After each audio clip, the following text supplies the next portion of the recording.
बस्तर में corona positive मरीज के आंकड़ा लगातार बढ़त जात है, लेकिन अच्छा बात यह है कि अब तक बस्तर में एक भी ओमिक्रॉन के मरीज के पुष्टि नहीं हुई है।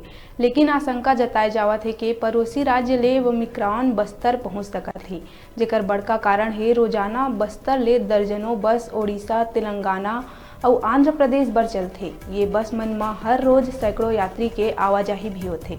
ये तीनों राज्य में ओमिक्रॉन के केस घलो ज्यादा है, लेकिन ये राज्य ले जिन बस में बैठ के जिन भी यात्री बस्तर आते उनकर कोरोना के जांच नहीं हुआ है। संग में बस ले पहुंचैया यात्री संभाग के कौन जिला में और कौन गांव में जावत है, एकर जानकारी भी प्रशासन करना नहीं रहा है। इति उड़ीसा और तेलंगाना से बस ले अवैया यात्री दूसर लोगन के संपर्क में आवत है। यदि एमा ले कोनो ओमिक्रॉन के मरीज होइस तो बस्तर में संक्रमण के खतरा बढ़ सकत है।